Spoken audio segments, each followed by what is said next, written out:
Bismillahirrahmanirrahim. Assalamualaikum warahmatullahi wabarakatuh. Selamat berjumpa kembali anak-anakku kelas 8 jenjang SMP MTS.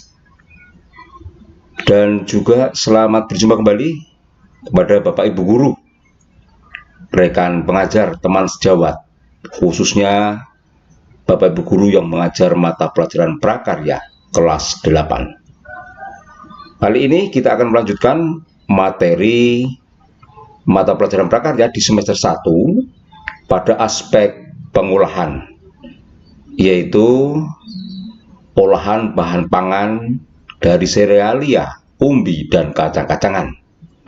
Pada bagian yang pertama ini, saya akan menyampaikan materi mengenal serealia, kandungan gizi dan manfaatnya, dan nanti akan kita sampaikan terkait tentang pengertian, jenis, dan manfaat dari serealia.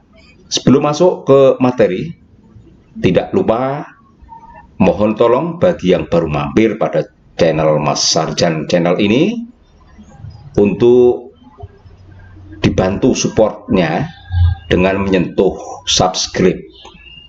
Bagi yang belum menyentuh subscribe, cirinya di bawah video ini tulisan subscribe masih berwarna merah. Tolong untuk bisa disentuh terlebih dahulu. Bagi yang sudah, warnanya abu-abu, tidak perlu disentuh lagi, cukup menyentuh jempol ke atas bila suka.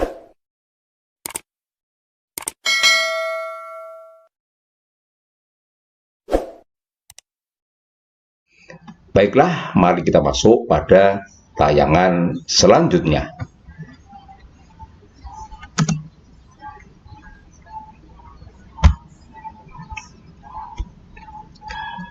Serealia, kacang-kacangan, dan umbi-umbian. Yang akan kita bahas nanti yaitu mengenai pengertian, kemudian jenis serealia, jenis-jenis serealia. Yang ketiga adalah kandungan gizi pada serealia. Kemudian yang keempat adalah manfaat dari serealia. Untuk kacang-kacangan dan umbi-umbian nanti akan disampaikan sama seperti ini. Berikutnya, pengertian. Serealia adalah jenis tumbuhan, gulungan tanaman padi-padian atau rumput-rumputan, dalam bahasa Latin gramine, yang dibudidayakan untuk menghasilkan bulir-bulir berisi biji-bijian sebagai sumber karbohidrat atau pati, sehingga dapat menjadi makanan pokok manusia atau pakan ternak dan bahkan untuk industri. Biji tumbuhan serealia adalah buah tipe khusus yang disebut dengan karyopsis. Berikutnya adalah pengertian untuk kacang-kacangan, termasuk famili leguminosa atau Fabaceae, yang disebut juga polongan, ya, yaitu sebutan untuk biji yang berukuran relatif lebih besar dibandingkan serealia dan digunakan bahan pangan bagi manusia dan hewan ternak. Kacang-kacangan dipakai sebagai sumber protein nabati, meskipun beberapa juga dipakai sebagai sumber minyak nabati. Berikutnya adalah pengertian untuk umbi-umbian. Umbi-umbian adalah organ tumbuhan yang mengalami perubahan ukuran dan bentuk atau mengalami pembengkakan. Sebagai akibat perubahan fungsi, juga perubahan anatominya. Organ yang membentuk umbi terutama batang, akar, atau modifikasinya. Umbi-umbian memiliki kandungan karbohidrat dan serat yang tinggi. Inilah pengertian-pengertian dari bahan pangan serealia, kacang-kacangan, dan umbi-umbian. Kita masuk khusus pada materi kali ini adalah serealia. Jenis-jenis serealia. Kita lihat yang pertama ada gandum, Triticum sp. Kemudian ada jagung, Zea mais. Ada padi, Oryza sativa. Dan terakhir ada sorghum. Inilah yang akan kita bahas pada pertemuan kali ini. Serealia. Contohnya ada sorghum seperti ini. Kemudian ada jagung. Ada beras hitam. Dan ada gandum. Inilah contoh-contoh dari bahan pangan serealia. Berikutnya adalah jenis-jenis serealia dan manfaatnya. Gambar apa ini? Ya, tentu tidak asing ya. Ini adalah gambar padi. Padi jika sudah ditumbuk, dibersihkan kulitnya, itu menjadi sebutannya adalah beras. Dalam bahasa Latin, Oryza sativa. Beras adalah bulir padi yang sudah dipisahkan dari sekam. Beras mengandung karbohidrat yang kaya akan zat gula atau glukosa. Rasa manis dari kandungan glukosa merupakan sumber energi yang bermanfaat bagi tubuh untuk melakukan aktivitas. Ini ya.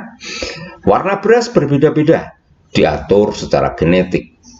Akibat perbedaan gen yang mengatur warna. Jadi, beras itu tidak hanya berwarna putih, bisa berwarna-warna karena diatur secara genetik. Selanjutnya, struktur biji padi. Ini ya, struktur biji padi jika dikupas, ada butir biji padi, di dalamnya terdiri atas endosperm, kemudian ada mata beras atau lembaga sebagai embrio, kemudian ada kulit ari beras atau bekatul. Nah, strukturnya seperti ini jika kita kupas di butir bijinya.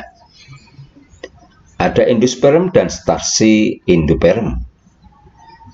Embrio itu terdiri atas plumul dan skutelum serta radikel.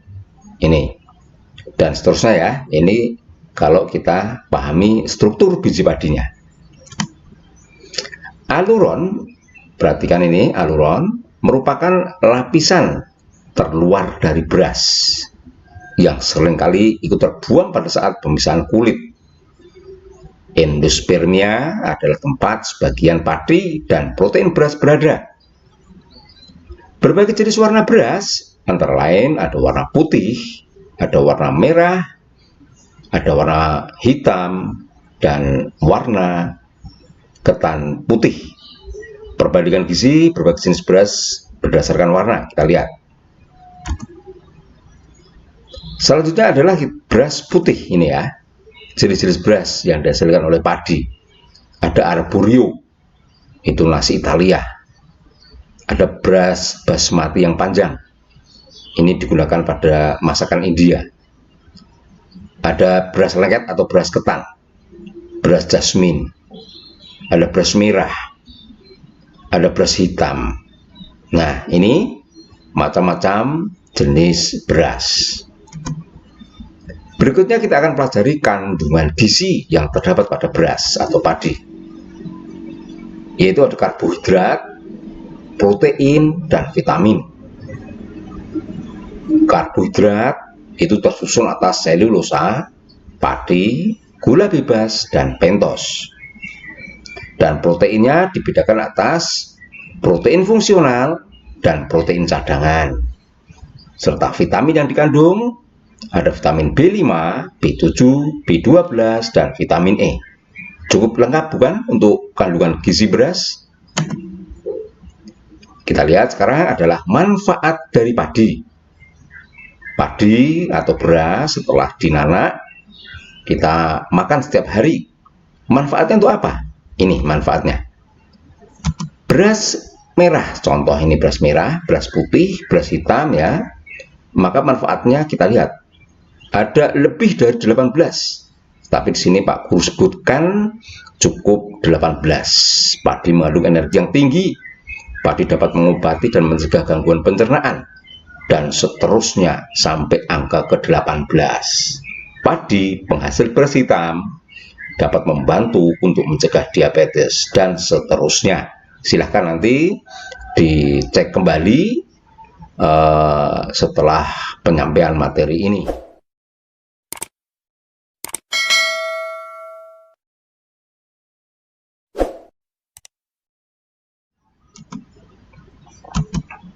Sekarang kita lihat sekarang. Ini apa ini? Tidak asing bagi kita. Adalah jagung. Dalam bahasa Latin disebut dengan zea mays. Jagung merupakan tanaman semusim atau annual. Satu siklus hidupnya diselesaikan dalam 80-150 hari. Paruh pertama dari siklus merupakan tahap pertumbuhan vegetatif dan paruh keduanya untuk tahap pertumbuhan generatif. Di Indonesia dikenal dengan dua varietas jagung yang ditanam secara umum, yaitu jagung berwarna kuning dan jagung berwarna putih. Kandungan gizi yang terdapat pada jagung: karbohidrat. Nah, ini kandungan karbohidratnya terdiri atas selulosa, padi, gula bebas, dan pentos juga. Ini. Tetapi prosen kandungannya berbeda dengan beras. Proteinnya juga atas protein fungsional dan protein cadangan. Vitaminnya ada vitamin B5, B7, B12, dan vitamin E juga. Selanjutnya adalah kita lihat manfaat dari jagung. Beberapa manfaat jagung bagi tubuh selain sebagai sumber karbohidrat, juga mengandung nutrisi yang mampu mengatasi permasalahan kesehatan. Beberapa manfaat jagung diantaranya, ini gambar jagung ya setelah dipipil. Ada sumber kalori. Yang kedua, mengurangi risiko wasir. Ada sumber vitamin. Dan seterusnya sampai nomor 10. Mengontrol diabetes dan hipertensi atau darah tinggi. Lebih dari 10 manfaat jagung sebenarnya. Bisa kalian lihat kembali nanti setelah tayangan ini. Selanjutnya jagung, masih pada jagung. Namun selain manfaat bagi tubuh manusia, jagung secara umum seluruh bagian tubuhnya itu dapat dimanfaatkan. Untuk apa? Ya, yang pertama untuk pakan ternak, ya, batang dan daunnya. Yang kedua, bisa dijadikan sebagai pupuk hijau atau kompos. Yang ketiga, jika kering, batangnya bisa sebagai kayu bakar.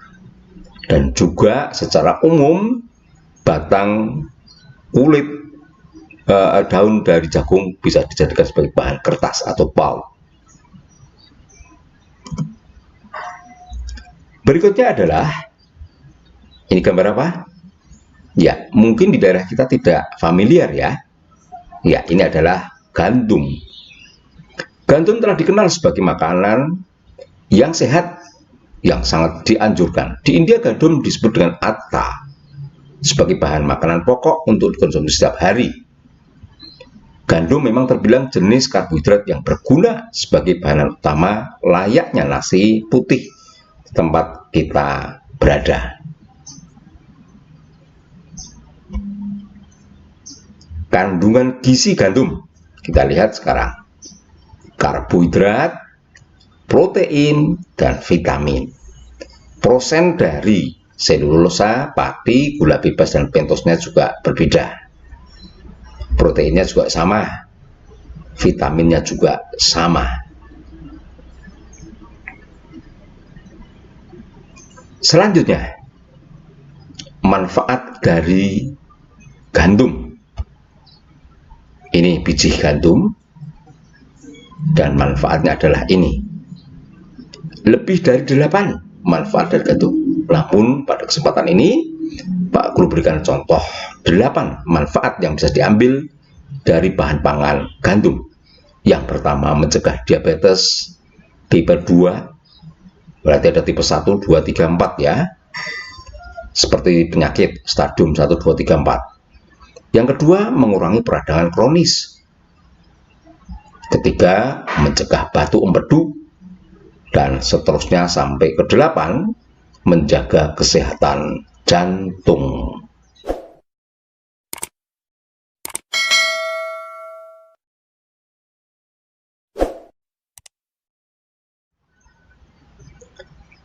Berikutnya adalah, ini tanaman apa ini? Biji apa ini? Ya, di tempat kita mungkin juga tidak begitu familiar ya, tetapi ini merupakan bahan pangan, yaitu sorghum. Sorghum merupakan jenis tanaman yang masih satu famili dengan tanaman padi, gandum, juga jagung. Di dalam biji sorghum terkandung karbohidrat yang tinggi, sehingga dapat dijadikan sebagai salah satu sumber pangan. Nah, ini nanti akan kita pelajari manfaat sorghum. Kemudian bagaimana membudidayakan sorghum yang tidak jauh berbeda dengan membudidayakan padi. Kandungan gizi yang terdapat pada bahan pangan sorghum sekarang: karbohidrat, protein, dan vitamin ya, karena ini masih satu keluarga dengan padi, jagung, dan gandum ya, maka kandungan gizinya tidak jauh berbeda. Ada selulosa, padi, gula bebas, dan pentos. Proteinnya juga protein fungsional dan protein cadangan, serta vitaminnya sama.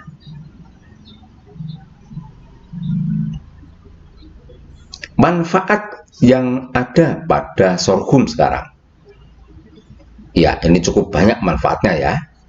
Salah satunya adalah menjaga kesehatan jantung, karena sorghum itu tinggi akan kandungan serat, di mana salah satu manfaat serat bagi kesehatan tubuh adalah mengatasi kolesterol jahat atau LDL yang dapat menyebabkan berbagai penyakit jantung seperti stroke, aterosklerosis, atau lainnya. Menyehatkan saluran pencernaan, membantu penyembuhan diabetes. Manfaat berikutnya yaitu mencegah penyakit kanker, meningkatkan kesehatan tulang, dan juga menstabilkan energi pada tubuh kita. Berikutnya, selain manfaat di atas, ya ini pohon dari sorghum ya. Sorghum juga memiliki manfaat daun sampai akar, seperti tadi pada tanaman jagung. Daun sorghum sebagai pakan ternak, tangkai daun untuk kerajinan tangan, bunga sorghum dimanfaatkan sebagai bunga kering yang dipakai pada dekorasi-dekorasi pada saat acara pengantin dan sebagainya ya. Batang sorghum adalah lumbung bioetanol dan bahan pembuat kertas. Kemudian batang muda bisa dibuat sirup, akar sorghumnya sebagai jamu, biji sorghumnya makanan pokok manusia. Cukup komplit manfaat yang bisa diambil dari tanaman sorghum. Nah, berikutnya adalah penugasan mandiri. Anak-anak yang Bapak cintai, setelah berakhirnya penyampaian materi ini, maka ada tugas yang harus kalian laksanakan. Waktunya 1 minggu dari setelah penayangan materi pada jadwal yang sudah ada di sekolah kita.